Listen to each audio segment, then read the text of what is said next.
Hello, good evening, welcome back to your own channel A Kumar classes. A Kumar classes के इस YouTube channel पर आप सभी लोगों का स्वागत है। जैसा कि इस चैनल के माध्यम से सभी प्रतियोगिता परीक्षा की तैयारी के लिए मॉडर्न हिस्ट्री का भाग तैयार किया गया है और मॉडर्न हिस्ट्री चैप्टर वाइज आप लोगों को इस चैनल के माध्यम से पूरा किया जाएगा, जिसमें हमने पहला टॉपिक स्टार्ट किया था 1857 ईस्वी की क्रांति। 1857 ईस्वी की क्रांति हमारे मॉडर्न इंडिया का एक ऐसा चैप्टर है जहां से लगभग हर एक प्रतियोगी परीक्षा में यहां से एक या दो प्रश्न पूछे जाते हैं। तो चलिए आइए, इस कड़ी में हम लोग दो वीडियो देख चुके हैं। जिन्होंने दूसरा भाग पहला भाग नहीं देखा वो दोनों वीडियो देख करके फिर इस तीसरे भाग पर आए। पहला भाग में हमने कवर किया कि किस तरह से 1857 ईस्वी की क्रांति हुई, इसका स्वरूप कैसा था, इसकी प्रकृति पर हमने बात किया। जबकि वहीं दूसरा वीडियो में हमने 1857 ईस्वी की क्रांति को लेकर के कारणों का विस्तृत विवरण आप लोगों के सामने प्रस्तुत किया। तो इसी कड़ी में आइए हम लोग आज तीसरा लेक्चर लेकर के आए हैं। और तीसरा लेक्चर में हमने, जैसा कि आपको बोर्ड पे दिख रहा होगा, 1857 की क्रांति का प्रसार। तो कहां से यह क्रांति उत्पन्न हुई, कैसे ये प्रसारित हुई, कैसे इसको प्रसारित किया गया, इस पर आज हम लोग इस लेक्चर में कंप्लीट करेंगे। तो चलिए देखते हैं इसकी शुरुआत कैसे हुई और प्रसार कैसे हुआ। तो प्रसार के क्रम में अगर हम देखें तो 1857 ईस्वी की क्रांति की जो शेड्यूल तैयार किया गया था, इसका जो डेट निर्धारित किया गया था, जो योजना बनाया गया था, इसका योजना देश के अंदर भी बना है और देश के बाहर भी बना है। तो देश के अंदर की अगर हम बात करें तो इस योजना की रूपरेखा तैयार किया जा रहा था लाल किले के अंदर, जिसमें लाल किले के अंदर 3 व्यक्ति प्रमुख थे। और जैसा कि आपको बोर्ड पे दिख रहा होगा कि लाल किले के अंदर बगावत की तारीख रखी गई थी 31 मई 1857 को। इसकी तारीख निर्धारित की गई थी 1857 ईस्वी में और तारीख था 31 मई। लेकिन समय से पूर्व ही यह क्रांति शुरुआत हो गई। तो पहले देश के अंदर जो बगावत की शुरुआत किए थे उसमें बहादुर शाह जफर, उसके बाद नाना साहेब और बेगम हजरत महल को महकपरी के नाम से भी जाना जाता है। और इन्हीं तीनों ने मिलकर के 1857 की विद्रोह की रूपरेखा तैयार किया था। लेकिन डेट जो रखे थे 31 मई, और डेट से पहले ही यह क्रांति शुरू हो गई, प्रारंभ हो गई। चलिए हम लोग देखते हैं। ये तो देश के अंदर था। उसके बाद आप देख सकते हैं देश के बाहर भी 1857 की क्रांति का रूपरेखा तैयार किया गया था। और देश के बाहर जो किया गया था, किस स्थान पे किया गया था, तो लंदन में। देश के बाहर लंदन में इसकी रूपरेखा तैयार की गई थी। और इसमें इस रूपरेखा को बनाने वाले व्यक्ति थे अजीमुल्ला। देखिए दोस्तों, अजीमुल्ला ऐसे व्यक्ति थे जो नाना साहब के सेक्रेटरी भी थे, सलाहकार भी थे। और इन्हें क्रीमिया युद्ध जो यूरोप महादेश में हुई थी, क्रीमिया युद्ध का इन्हें अच्छा खासा अनुभव प्राप्त था। तो अपना अनुभव शेयर किए थे और ये सोचे थे कि 1857 की क्रांति होती है तो इसमें वाकई में अंग्रेजों की क्षति होगी और अंग्रेज भारत छोड़ने के लिए मजबूर हो जाएगा। तो अजीमुल्ला के द्वारा लंदन में देश के बाहर षड्यंत्र रचा गया था। और अजीमुल्ला को आप देख सकते हैं बोर्ड पे लिखा हुआ कि क्रीमिया युद्ध का अनुभव प्राप्त था अजीमुल्ला को। तो इस तरह से देश के अंदर भी षड्यंत्र रचा गया और देश के बाहर भी षड्यंत्र रचा गया। अब देखते हैं इस विद्रोह में, 1857 ईस्वी के विद्रोह में कुल 28 देशी रियासत ने भाग लिया था। आप देख सकते हैं कि कुल 28 देशी रियासत में 21 ब्रिटिश समर्थक था। यानी कि आप कह सकते हैं कि जो 21 भारतीय राज्य के राजा थे उन्होंने सैनिकों का समर्थन नहीं किया, उल्टे सैनिकों के समर्थन करने के बदले अंग्रेजों का समर्थन किया। और अंग्रेजों को समर्थन करके भारत में जो विद्रोह हो रहा था अंग्रेजों के प्रति, उसे दबाने में अंग्रेजों की सहायता किया। मात्र 7 ही ऐसे देशी रियासत थे जिन्होंने अंग्रेजी सेना के विरुद्ध, यानी अंग्रेजों के विरुद्ध भारतीय सैनिकों की सहायता किया। तो आप देख सकते हैं 28 में से 21 देशी रियासत ब्रिटिश समर्थक था और 7 देशी रियासत सेना के समर्थन में था। तो स्वाभाविक है ज्यादा लोग समर्थन कर रहे थे अंग्रेजों का, राजा महाराजा अधिकांश लोग समर्थन कर रहे थे अंग्रेजों का, और सैनिकों का समर्थन कम कर रहे थे। तो स्वाभाविक है अंग्रेज इस क्रांति को दबाने में सफल हो जाएगा, और ऐसा ही हुआ, अंग्रेज इस क्रांति को दबाने में सफल रहा, क्योंकि भारतीय राजाओं के द्वारा अंग्रेजों का समर्थन किया जा रहा था। चलिए आगे देखते हैं हम लोग।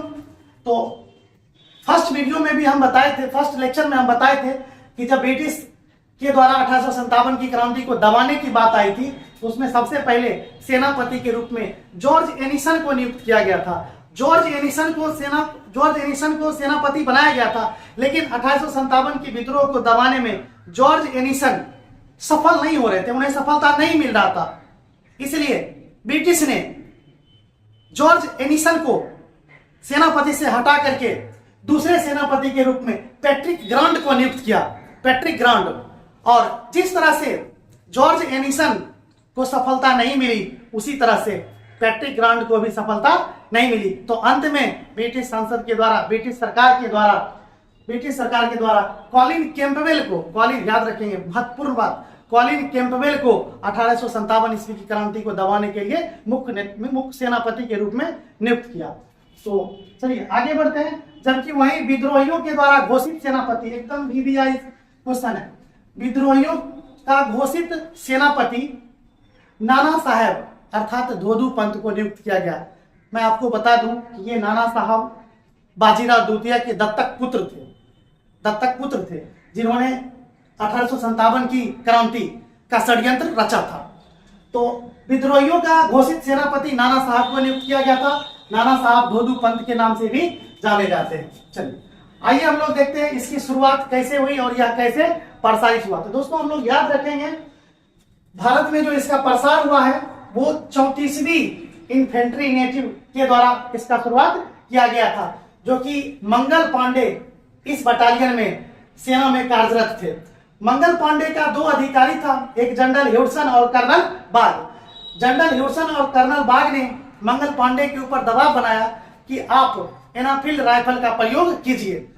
तो एनाफील्ड राइफल, फर्स्ट लेक्चर में हमने बताया था कि एनाफील्ड राइफल का जो कारतूस होता था, जो गोला होता था, बारूद होता था, उसको मुंह से छीलना होता था, जिसमें गाय और सुअर की चर्बी लगी रहती थी। तो इसको मंगल पांडे इस हथियार को चलाने से, एनाफील्ड राइफल को चलाने से इनकार कर दिए थे। और जब इन दोनों के द्वारा दबाव बनाया गया, तो 29 मार्च 1857 ईस्वी को, ये भी डेट इंपॉर्टेंट है, 29 मार्च 1857 ईस्वी को मंगल पांडे ने अपने ही अधिकारी को गोली मारी, जिसमें कर्नल बाग की हत्या हो गई थी। और मंगल पांडे के ऊपर जनरल ह्यूडसन और कर्नल बाग की हत्या के आरोप में इनके ऊपर मुकदमा चलाया गया। और 8 अप्रैल, आप देख सकते हैं, मात्र कम ही दिनों में पकड़ करके 8 अप्रैल 1857 ईस्वी को मंगल पांडे को फांसी दे दी गई। तो इसका फैलाव धीरे धीरे बढ़ते चल गया, और जैसे ही सैनिकों में असंतोष उत्पन्न होना शुरू हो गया, तो वहीं 20वीं बटालियन जो कि मेरठ में कार्यरत था, इसके द्वारा 10 मई 1857 ईस्वी को खुलेआम विद्रोह की घोषणा कर दी गई। 10 मई 1857 ईस्वी को जब खुलेआम विद्रोह कर दिया गया, तो यहाँ के सैनिक भाग करके दिल्ली गए, और दिल्ली में इन्होंने बहादुर शाह जफर के पास गया। और बहादुर शाह जफर के पास जब गया, तो बहादुर शाह जफर के द्वारा भारत के देसी रियासत के अन्य जो राजा महाराजा थे, उन्हें खत लिखा गया और कहा गया कि आप लोग 1857 की क्रांति का विद्रोह का नेतृत्व कीजिए। जब सैनिक 20वीं बटालियन की सैनिक दिल्ली 12 मई 1857 ईस्वी को पहुंचा, तो इन्होंने अपना नेतृत्वकर्ता के रूप में बहादुर शाह जफर को चुना। और बहादुर शाह जफर से विद्रोही सैनिकों ने कहा कि आप हमारे इस सैनिक विद्रोह का नेतृत्व कीजिए। अतः हम अपना नेतृत्व आपको सौंपना चाहते हैं, क्योंकि आप ही हमारे राजा हैं, अंग्रेज तो बाहर के लोग हैं, आप ही हमारे राजा हैं। तो विद्रोही सैनिक के द्वारा जैसे ही कहा गया कि आप नेतृत्व कीजिए, तो जीनत महल, जो कि बहादुर शाह जफर की पत्नी थी, जीनत महल ने प्रेरित किया कि आपको इनकी बातों को मानना चाहिए। तो जीनत महल के कहने पर बहादुर शाह जफर ने 1857 ईस्वी की क्रांति का नेतृत्व करना शुरू किया। तो वही 1857 ईस्वी की क्रांति का नेतृत्व जब करने की प्लान बनाई, योजना बनाई, तो इन्होंने बहादुर शाह जफर ने भारत के देशी रियासत के अन्य राजाओं को खत लिखा कि आप लोग भारतीय सैनिकों का समर्थन दीजिए। जैसा कि हमने पहले ही बता दिया है कि भारतीय देशी रियासत के राजा जबकि 28 भाग लिए थे, जिसमें 21 ब्रिटिश समर्थक थे और 7 ही ब्रिटिश के विरुद्ध थे। बहादुर शाह जफर के कहने पर भी सभी भारतीय देशी रियासत के राजाओं एकता नहीं दिखाई थी। तो बहादुर शाह जफर नेतृत्व करने लगा, जबकि सेना का नेतृत्व वक्त खां के हाथों दे दिया गया। सेना का नेतृत्व वक्त खां के हाथों दे दिया गया। ये चीजें एकदम इंपॉर्टेंट है, आप इसे ध्यान में रखेंगे कि दिल्ली से जो सेना का नेतृत्व कर रहा था वो वक्त खां था, जबकि दिल्ली से विद्रोह का नेतृत्व बहादुर शाह जफर के द्वारा किया जा रहा था। तो जिस तरह से दिल्ली में ये क्रांति शुरू हुई, विद्रोह शुरू हुआ, तो अंग्रेजों की नजर सीधा पड़ गई दिल्ली के ऊपर। और अंग्रेज को पता था कि दिल्ली में अगर हम नहीं दबा पाए इस विद्रोह को तो यह विद्रोह व्यापक हो सकता है।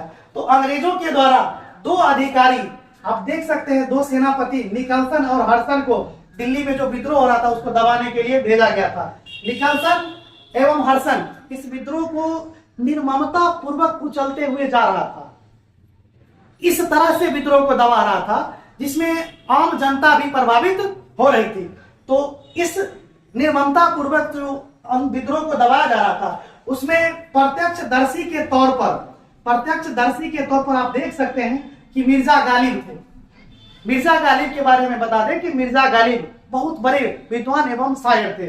इनका जन्म 1776 आगरा में हुआ था, जबकि इनकी मृत्यु 1869 ईस्वी दिल्ली में हुई थी। अगर प्रश्न आपसे पूछा जाए कि 1857 ईस्वी की क्रांति का प्रत्यक्षदर्शी यानी कि अपने आंखों से किसने देखा था, तो हमारा आंसर होगा मिर्जा गालिब। मिर्जा गालिब शायरी के माध्यम से, पुस्तक के माध्यम से अंग्रेजों के द्वारा जिस तरह से इस क्रांति को दबाया जा रहा था, कुचला जा रहा था, जिस तरह से लोगों को प्रताड़ित किया जा रहा था, उसका विवरण इन्होंने अपने शायरी के माध्यम से और पुस्तक के माध्यम से किया। तो वही इस दिल्ली में जो विद्रोह को दबाया जा रहा था, 1857 की क्रांति को जो दबाया जा रहा था, उसका लंदन टाइम्स समाचार पत्र कवर कर रही थी, जिसके संपादक माइकल रसल था। और माइकल रसल ने 1857 की क्रांति का सजीव वर्णन किया है। यहाँ महत्वपूर्ण बात यह है, यहाँ हमें ध्यान देना होगा। अगर पूछा जाए कि 1857 ईस्वी की क्रांति का प्रत्यक्षदर्शी कौन था, तो हमारा आंसर होगा मिर्जा गालिब। वही कहा जाए कि किस समाचार पत्र ने 1857 क्रांति ईस्वी का जीवित वर्णन किया या सजीव वर्णन किया है, तो हमारा आंसर हो जाएगा लंदन टाइम्स समाचार पत्र। इसके संपादक कौन थे, तो संपादक थे माइकल रसल। चलिए आगे बढ़ते हैं। तो दिल्ली में आसानी से इन दोनों ने विद्रोह को दबा दिया, जिसमें हर्सन की मृत्यु भी हो गई थी। इस विद्रोह को दबाने में हर्सन की मृत्यु भी हो गई थी। फिर यह आंदोलन अवध में चल रहा था। अवध में चलने का कारण था कि बाजिद अली अवध का अंतिम नवाब थे और इन्हें कुप्रशासन का आरोप लगा करके इनके साम्राज्य को ब्रिटिश हड़प लिया था। तो इनकी पत्नी थी बेगम हजरत महल अपने पुत्र बिजरिस कादिर को अपना अधिकार दिलाने के लिए इस विद्रोह में शामिल हो गई। जैसे ही बेगम हजरत महल 1857 की क्रांति में अंग्रेजों का विरोध करना शुरू किया, इस विद्रोह में शामिल हुई, सैनिकों का समर्थन देना शुरू किया, तो वहीं आम जनता भी इससे पीछे नहीं हटी। दिल्ली में आम जनता की सहभागिता नहीं थी, लेकिन अवध की जनता ने बेगम हजरत महल का समर्थन दिया और आम जनता खुल करके अंग्रेजों का विरोध किया। तो इस विद्रोह को दबाने के लिए, अवध में विद्रोह को दबाने के लिए हेवलॉक और कर्नल नील को भेजा गया था। और हेवलॉक और कर्नल नील इस विद्रोह को दबाने के क्रम में ही इन दोनों की मृत्यु हो जाती है। तो कैंपबेल के द्वारा इस विद्रोह को आसानी से दबा दिया गया। अगर पूछा जाए प्रश्न कि अवध में 1857 की क्रांति के विद्रोह को किसने दबाया, तो हमारा आंसर होगा कैंपबेल के द्वारा पूरी तरह से दबा दिया गया। तो इसी तरह से क्रांति प्रसारित होता रहा, बढ़ता चला गया। यहाँ ध्यान देने योग्य बात यह है कि अवध एकमात्र ऐसा क्षेत्र था जहां से सभी जनता ने हजरत बेगम का साथ दिया था और सर्वाधिक सेनाओं की संख्या भी इसी प्रांत से थी। यानी सर्वाधिक सैनिकों ने जो विद्रोह किया वो कहां से थे, किस क्षेत्र से थे, तो अवध से। सर्वाधिक जनता ने जो सहभागिता दिखाई ये भी किस क्षेत्र से, तो ये भी अवध से ही थे। चलिए आगे बढ़ते हैं हम लोग, आगे बढ़ते हैं। फिर इसका चिंगारी जो है कानपुर पहुंची और कानपुर से नेतृत्व कर रहे थे नाना साहब। देखिए कानपुर से नाना साहब इसलिए विद्रोह में शामिल हुए क्योंकि नाना साहब बाजीराव द्वितीय के दत्तक पुत्र थे, अर्थात गोद लिए हुए पुत्र थे, जिस कारण अंग्रेजों ने बाजीराव द्वितीय के मृत्यु के बाद नाना साहब की पेंशन को रोक दिया था। तो ये अपने पेंशन के लिए जो इनका सलाहकार था, आप देख सकते हैं लिखा हुआ, जो इनका सलाहकार था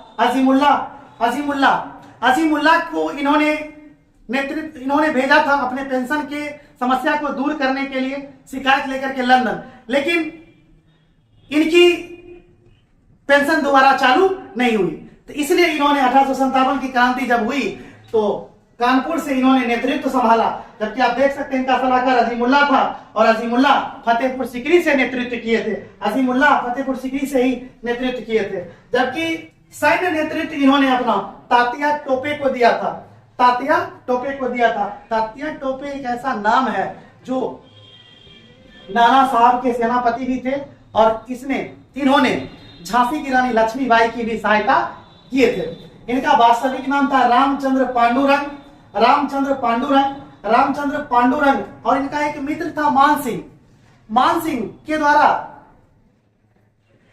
इनका षड्यंत्र कर दिया गया। चूंकि मान सिंह का संबंध सिंधिया घराने से था और सिंधिया घराना अंग्रेजों का समर्थक था, तो तात्या टोपे अंग्रेजों के लिए आंखों का कांटा बन चुके थे और अंग्रेज चाहता था कि तात्या टोपे हर हाल में पकड़ा जाए।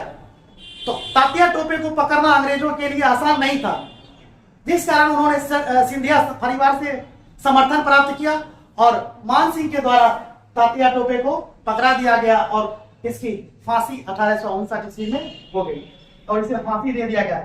इस तरह से कानपुर में भी विद्रोह को दबा दिया गया। अब यहाँ पे एक ध्यान देना है कि सती चौड़ा की घटना भी 1857 के विद्रोह से ही संबंधित है और यह क्षेत्र था कानपुर का। यहाँ पर सती चौड़ा नामक घाट था गंगा नदी के किनारे। यहाँ पर लोगों के द्वारा शाम के वक्त या किसी भी समय लोग यहाँ पर पर्यटन के तौर पे घूमने जाते थे। तो यहाँ अंग्रेजों के द्वारा भी, अंग्रेज के परिवार वालों के द्वारा भी यहाँ पर पर्यटन के रूप में उपयोग किया जाता था, जहाँ पे बूढ़े महिला बच्चे ये सभी जाते थे। और नाना साहब ने इनको बंधक बना लिया और इनसे वादा किया कि जब तक सरकार हमारी मांग को मान नहीं जाती है तब तक आपको हम सुरक्षित रखेंगे। लेकिन ऐसा नहीं किया इन्होंने, उनके ऊपर जुल्म और अत्याचार किया गया, जिस कारण अधिकांश लोगों की मृत्यु हो गई। अतः सती चौड़ा घटना का संबंध कानपुर के क्षेत्र से है, याद रखेंगे हम लोग। उसके बाद आगे बढ़ते हैं। आगे हम लोग अगर बढ़ते हैं तो देखते हैं इसकी प्रसार बिहार से 12 जून 1857। बिहार के एग्जाम्स के लिए ये काफी इंपॉर्टेंट है। बिहार में 1857 ईस्वी की क्रांति 12 जून 1857 ईस्वी को हुई और उस समय देवघर के रोहिणी गांव, जो कि संयुक्त रूप से बिहार झारखंड था, देवघर के रोहिणी गांव से शुरू हुआ और यह आंदोलन, यह विद्रोह आरा पहुंचा और आरा में जगदीशपुर से वीर कुंवर सिंह नेतृत्व संभाले। और वीर कुंवर सिंह एक ऐसे व्यक्ति थे जिन्होंने आरा के क्षेत्र से, जगदीशपुर के क्षेत्र से सभी अंग्रेजों को भगा दिया और उस क्षेत्र में स्वतंत्र सरकार की स्थापना किया। तो अगर आपसे प्रश्न पूछा जाता है कि स्वतंत्र राज्य की स्थापना बिहार में कहां किया गया, तो आरा से किया गया था। किसके द्वारा किया गया, तो वीर कुंवर सिंह के द्वारा किया गया था। वीर कुंवर सिंह 1857 ईस्वी की क्रांति को राष्ट्रीय लेवल पर पहुंचाना चाह रहे थे, यानी इसका विस्तार पूरे भारत में करना चाह रहे थे। इसको लेकर के ये जगदीशपुर से नेतृत्व करने के लिए जगदीशपुर की जिम्मेदारी अपने भाई अमर सिंह के ऊपर दे दिया और स्वयं उत्तर प्रदेश यानी इलाहाबाद, अवध जाकर के वहां के राजा से इस क्रांति के बारे में एकजुटता दिखाने की बातें कही। और जैसे ही अंग्रेजों को पता चला कि बाबू वीर कुंवर सिंह यानी कुंवर सिंह सभी विद्रोहियों को एकत्रित करने का प्रयास कर रहा है, तो इनके ऊपर कड़ी निगरानी रखी गई और अंग्रेजों के द्वारा इनका पीछा किया गया। इस क्रम में एक युद्ध होता है 23 अप्रैल 1858 ईस्वी को। 23 अप्रैल 1858 ईस्वी को एक अंग्रेज अधिकारी ली ग्रांट से संघर्ष हुआ और इस संघर्ष में ली ग्रांट को पराजित कर दिए थे वीर कुंवर सिंह। लेकिन कहा जाता है कि ली ग्रांट के साथ युद्ध करते समय ही वीर कुंवर सिंह घायल हो गए थे, जिस कारण इनको 26 अप्रैल 1858 ईस्वी का निधन हो गया था। याद रखेंगे 23 अप्रैल को बिहार सरकार के द्वारा विजय दिवस के रूप में मनाया जाता है। चलिए आगे बढ़ते हैं। वहीं पटना से पीर अली के द्वारा नेतृत्व किया गया था। पीर अली एक पुस्तक विक्रेता थे और इन्होंने पटना से 1857 ईस्वी की क्रांति का नेतृत्व किया था। और पटना यानी बिहार में जो 1857 ईस्वी का विद्रोह हो रहा था, इसको दबाने के लिए मुख्य सेनापति नियुक्त किया गया था विलियम टेलर और विंसेंट आयर को। विलियम टेलर और विंसेंट आयर ने इस विद्रोह को आसानी से दबा दिया। वहीं आप देखिएगा झांसी से लक्ष्मीबाई नेतृत्व कर रही थी। लक्ष्मीबाई का जन्म कई एग्जाम्स में पूछा गया, खास करके बिहार पुलिस में ऐसे प्रश्न पूछ दिए जाते हैं।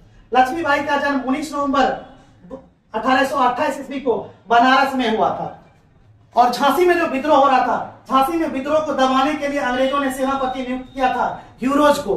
ह्यूरोज और झांसी की रानी लक्ष्मीबाई के बीच कड़ी संघर्ष हुआ। इसका मेन कारण था कि झांसी की रानी लक्ष्मीबाई का जो पुत्र था वो भी दत्तक पुत्र था, और दत्तक पुत्र होने के कारण लक्ष्मीबाई के पुत्र को अंग्रेज राजा मानने से इनकार कर दिया था। इसलिए झांसी की रानी लक्ष्मीबाई अपने पुत्र को अधिकार दिलाने के लिए अंग्रेजों के साथ संघर्ष कर रही थी और अंततः संघर्ष करते हुए मारी गई। चलिए आगे बढ़ते हैं हम लोग। वहीं कोटा से देखते हैं तो कोटा से जयदयाल और हरदयाल सिंह के द्वारा नेतृत्व किया गया था। और हरदयाल के द्वारा यहाँ से नेतृत्व करके फिर इस विद्रोह को आगे अगर हम देखें तो हिमाचल प्रदेश से नेतृत्व किया था राजा प्रताप सिंह। याद रखते जाइएगा, एकदम फैक्ट है ये सब। हिमाचल प्रदेश से राजा प्रताप सिंह, वहीं जम्मू कश्मीर से गुलाब सिंह के द्वारा नेतृत्व किया गया।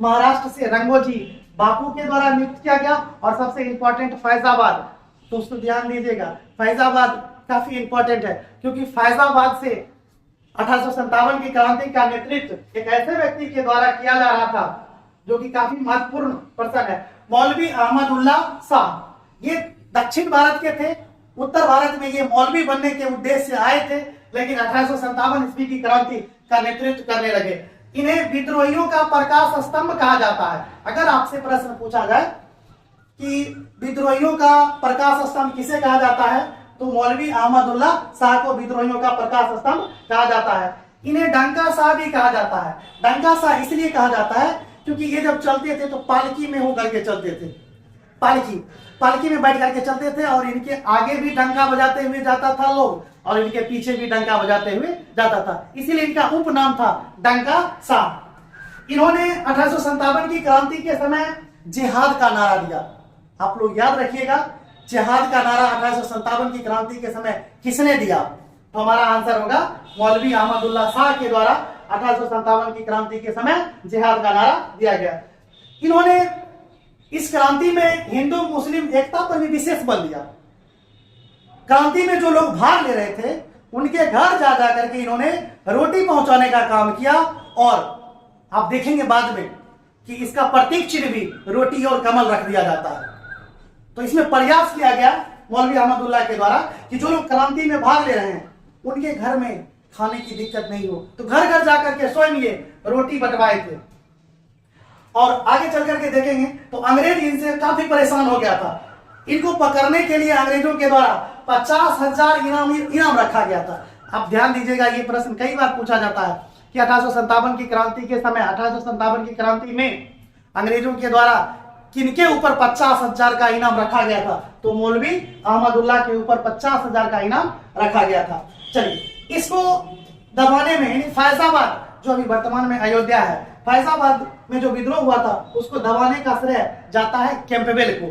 फिर आगे हम लोग देखें इलाहाबाद, तो इलाहाबाद में इस क्रांति का नेतृत्व किया था लियाकत अली। और इलाहाबाद में जो आंदोलन हुआ था इसको आसानी से दबा दिया था कर्नल नील।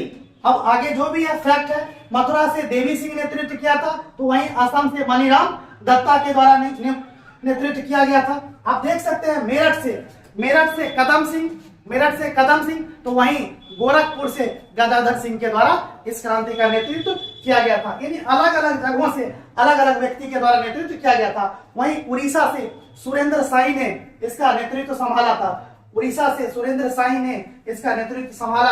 और इस तरह से यह आंदोलन पूरे क्षेत्र में व्यापक रूप से फैल गई। दोस्तों ध्यान रखने वाली बात यह है कि इस क्रांति का प्रसार अधिकतर उत्तर भारत में हुआ, और उत्तर भारत में भी सबसे ज्यादा उत्तर प्रदेश में इसका विस्तार देखने को मिलता है। उत्तर प्रदेश में सबसे ज्यादा इसका विद्रोही गतिविधि देखने को मिलता है। तो इस समय वायसराय था कैनिंग, याद रखिएगा वायसराय था कैनिंग। पहली लेक्चर में भी हमने बताया कि वायसराय कैनिंग था। तो वायसराय कैनिंग ने इस विद्रोह को दबाने के लिए आपातकालीन राजधानी इलाहाबाद को नियुक्त किया था। इस बात को भी ध्यान रखिएगा, इलाहाबाद को आपातकालीन राजधानी किस वायसराय या किस गवर्नर जनरल ने बनाया था? तो हमारा आंसर होगा लॉर्ड कैनिंग। तो इस विद्रोह को लॉर्ड कैनिंग दबाने के लिए अपना आपातकालीन राजधानी इलाहाबाद बनाया। तो यहीं तक हमारा ये 1857 की क्रांति का प्रसार का लेक्चर समाप्त होता है। आगे हम लोग देखेंगे परिणाम और प्रभाव को। तब तक के लिए जय हिंद।